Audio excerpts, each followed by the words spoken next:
omas41 in Union, and he's out of Union Square in New York City. Brian's registered in the state of New York, and he's a member of the AIA, and together they're known as O'Brien-Mulison. So, Brian, where are you? There you are. Take it away. Thank you. I'm going to talk about not necessarily visual perspectives, but a shift in my perspective on three things. One being home and place, two being the practice of architecture, and three being the making of architecture. These are the 21 homes I've had since I was born in Big Sky, Montana in 1976 in the U.S. My sense of home as a place has always been incredibly transient.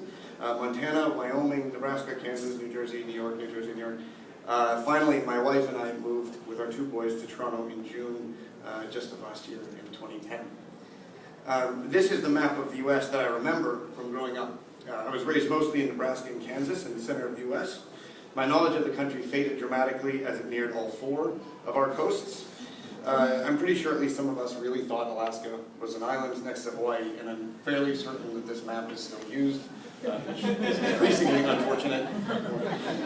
In 1995, against most advice from most people I knew, I moved to Newark, New Jersey for university.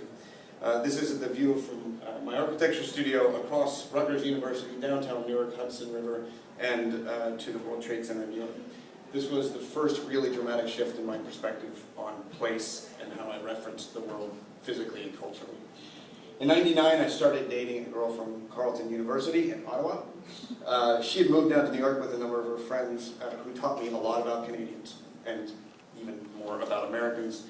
I know that these look incredibly superficial to most of you. To me, they represent the seemingly infinite subtle differences that I become aware of daily.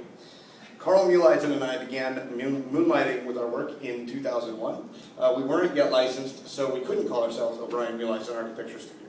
We just used the acronym OMAS. The potential of different meanings quickly became sort of interesting to us. It's kind of addictive to us. OMAS might accept some if you send them to acronyms@omas44.com. In 2005, I became a licensed architect in New York State. New York is one of only 3 of the 50 states that doesn't have reciprocity with Ontario. In 2009, when my wife and I made the decision to move to Toronto, I didn't know that.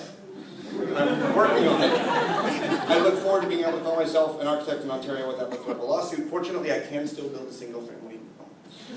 This is a quick glimpse at some of our work from moonlighting years, the exploration of architectural typologies like the dog trot, modification of a family cabin in Pennsylvania, a house to watch storms in the prairies, and propaganda postcards here that we sent out to solicit work, which we still do from time to time. We opened in 2006 with O'Brien Muleisen Architecture Studio with that final project, Work 32.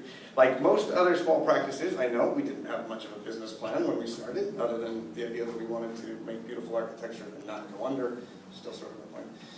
We've now expanded that very detailed plan to include near monthly trips back and forth, maintaining our friendship and our practice across the border. This is the border airplanes. With Carl at omas41 in New York and me at omas44 in Toronto, we continue to manage our work with near constant video conferencing on job sites and in the offices.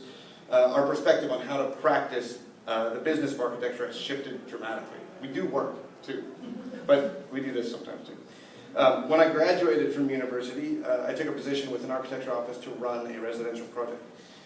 This is a diagram of the works of ours, of OMAS, which are rooted in those initial relationships. A number of referrals, the same clients in repeat as they want to do more work. We have a number of diagrams like this that, for us, speak to the personal relationships that support our studio. During the earlier days of OMAS, much of our attention was focused strictly on the making of the project. We've now had 54 clients, and the more we've had, the more we've realized how important all the people in the process are, from clients through consultants, contractors, trades, everybody. The making of architecture really is all about the who. In 2005, we received a call from a friend of an old colleague of mine. He owned a barn which he renovated some years before on his own, and he was now interested in rehabilitating and joining an unused carriage house that was adjacent to that barn. Our interest was in breathing a sort of mystery of new life into the old frame, while we inserted a very clear sort of object within that frame. As we worked on his buildings over the next year or so, he discovered an old stone well on the property that he didn't know he had. He called us back to figure out what to make of it. We proposed counteracting the traditionally vertical act of drawing water from the well with the horizontal movement of light. So the slot that you see in the stone box corresponds to the angle of the sun an hour before the sunset of the solstice. This is our entry into the open competition for the Museum of Polish History in Warsaw. Our plan centered around the creation of spaces that would be as deliberate to us with a single individual in them as they would with hundreds. So for us, whether it's a competition or a private residence, we're always interested in what we consider moments of the sublime. I was in and around New York City for 15 years.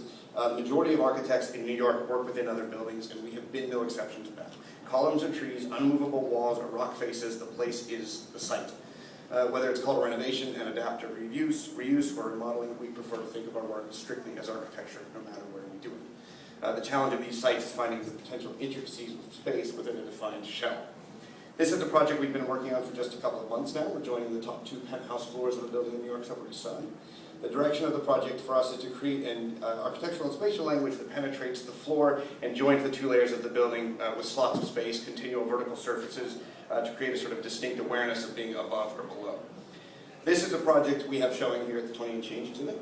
The discovery of the original brick wall, which had divided the horses from the carriages in this 1903 carriage house, informed the language of our work. This slide shows the previous condition, the wall as we discovered it, they didn't know it was there, a sketch made with the owner on site, and finally sort of our intervention.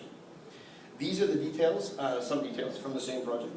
Our interest in any given work is not just in the form and space, but in every condition and corner, which we obsess over with. We're interested in the detail of the door, stair, window, roofline, kitchen cabinets, or in this case, each spring-loaded viewfinder. Explain that later. The material palette also stems from sort of a respect for the building, which we developed. This last project I'll show is our first project here in Toronto, where the owner will store and repair vintage Vespa scooters. The building silhouette is essentially a mirror image of the extension off of the back of his existing house.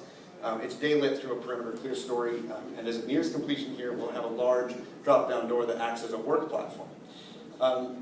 Perspective defines how you see the world and how you see your place in it. Never let your ambition to be a great architect hinder your ambition to make great architecture. I heard this from a professor of mine in '96.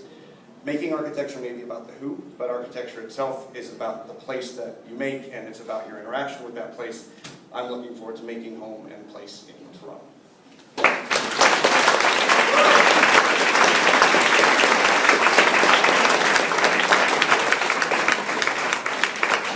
Thank you very much, Brian. I think that it's interesting that you came from the, well, Andrew at the beginning came from Halifax. We have people coming, as yourself, from Nebraska. And wherever you work, you always carry with you the place you were born, certain aspects of which influence the formative developments of your design aspirations. And I think it's great just to bring in all these influences. I remember being in Nebraska and staying at these hotels where they would warn you not to be careful opening the doors due to high winds or something. So Nebraska, the Great Plains.